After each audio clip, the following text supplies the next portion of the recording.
Tim, I imagine one thing that may keep you up at night leading into the opener is how your team or defense is going to tackle. And with the rule changes over the last several years, is it more difficult to have your guys be prepared physically and ready to tackle at the level that you want them at by the time the opener rolls around? And then just how would you assess where your defense is at tackling right now? Yeah, it's a fine line that you walk, because the reality of it is, tackling is a skill that has to be developed through tackling. And you probably don't get enough tackling opportunities, for the good of the game. You're trying to protect the guys and keep them healthy. But at the same time, you got to do it. So, I feel like we've done everything we can to get these guys prepared to tackle. I think whether it was 10 years ago or last year, it's always the same. You got to get that first tackle under your belt, in that first game. And I think the guys will get comfortable and, get going. But the reality of it is we talk about, playing with relentless effort. We feel like even if a guy is not quite where he needs to be and maybe stumbles through a tackle, if we're running to the ball with the pursuit that's required, then I think we should be okay. Eric, did Brent? Knowing you guys always want to get better and improve, and after seeing these guys in the spring and fall camp, kind of where do you assess the strengths of your defense right now heading into the season? Yeah, that's a great question. I think the depth. I feel like we got a lot of guys that have played some football around here, and we got a good blend of some young guys. Some of the early enrollees that just got here, and some of the guys that were freshmen last year who played a small role. We expect those guys to play a larger role this season. So I think you would say, what is our strength right now going into our first game? I would just say our depth. We feel really good that we should be able to rotate a lot of guys and give a lot of guys opportunities that they've earned through camp. And it's exciting, to be quite honest with you. It's exciting to know that, you can roll different guys out there and try to keep those guys fresh as we possibly can. When did you feel that? Did you feel that day one in camp, or was that 2 weeks into camp? Hey, we got a lot of bodies that can help. When did you kind of get that vibe? Yeah, honestly, I felt like that going in the spring. We knew we had a lot of guys competing.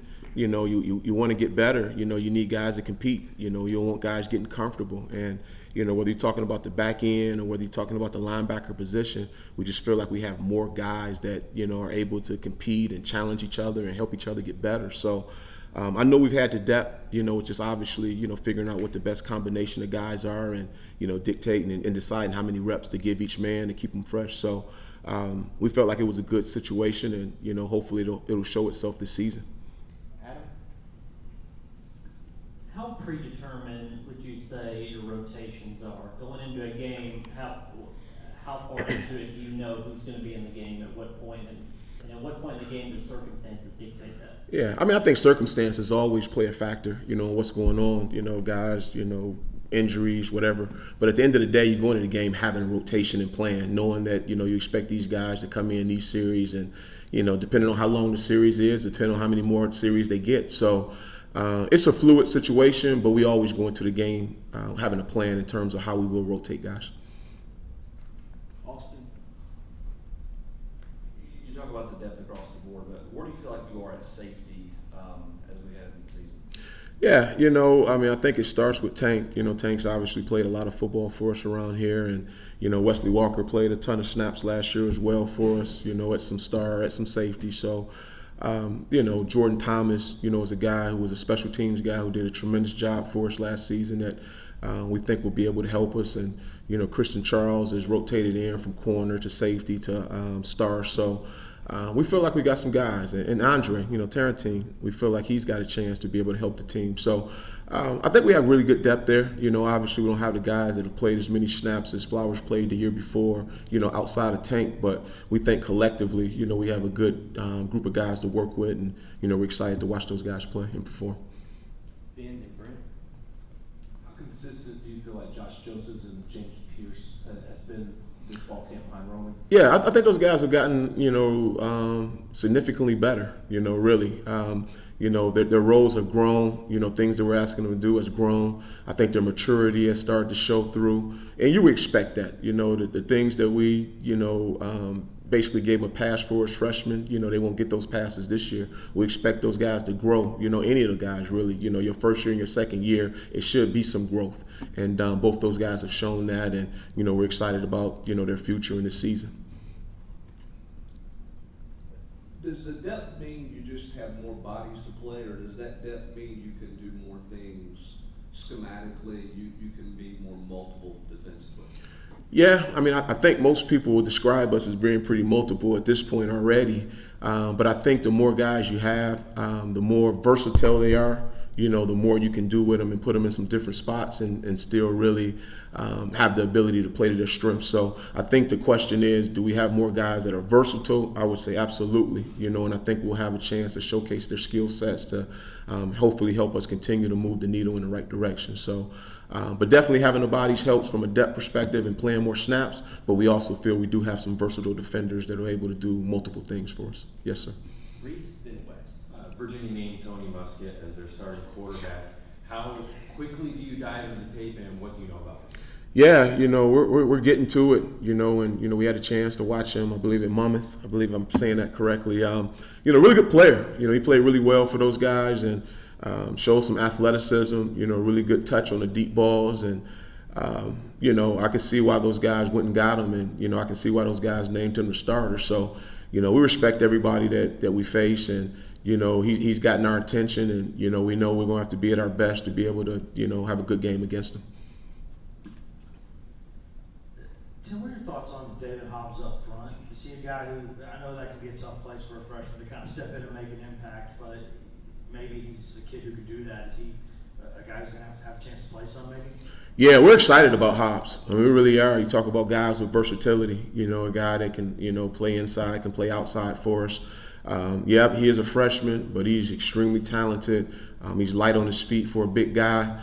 Is there a learning curve for a freshman? No doubt about it. You know, no different than, you know, Josh and James from last year. So, you know, we'll obviously work with him and work through some of the growing pains. But, you know, we feel like he has an extremely high ceiling, and, you know, we're super excited to, you know, watch him perform as well this season. Eric, then Austin. Looking at the pass rushing, kind of where are you at that Leo position, Roman Harrison, and who are some guys inside that maybe get after the passer? Yeah, I mean, I think, you know, it starts with Big O. You know, we think O has improved a ton. You know, he's obviously a big body guy that has shown some versatility in terms of what we ask him to do. You know, Lott, you know, is another guy that, you know, obviously just got here in the spring that, you know, we're super excited about as well. So, yeah, we feel like we'll have some guys, you know, in the interior to be able to, you know, push the pocket and affect the quarterback that way. And, you know, when you start talking about our edge guys, you've already mentioned, you know, the usual suspects from Roman to Josh to James Pierce and, you know, and Caleb Herring as well, you know. So we feel like we have some guys that, you know, will have a chance to affect the quarterback, but definitely having some guys inside would only help that campaign. At this point a year ago, Arion Carter was just starting to play linebacker and had no, you know, big-time Power 5 offers. All of a sudden it all comes on for him so fast, and here he is now. Looks like he's going to be a contributor for you in year one.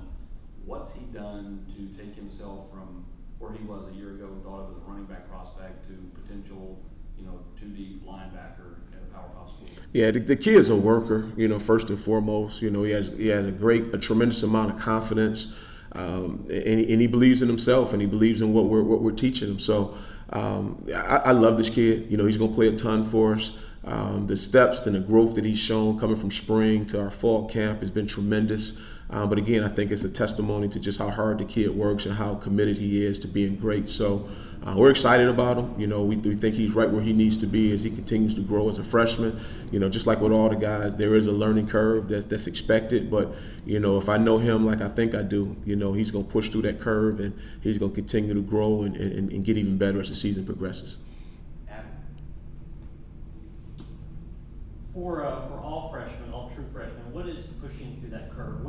Once they play in a game, what are you looking for that says that they belong out there? Yeah, I think, you know, the consistency part, that's the biggest thing. You know, being able to handle the highs and lows. You know, when you playing at this level, you know, there are going to be some challenging moments during the course of a game, practice.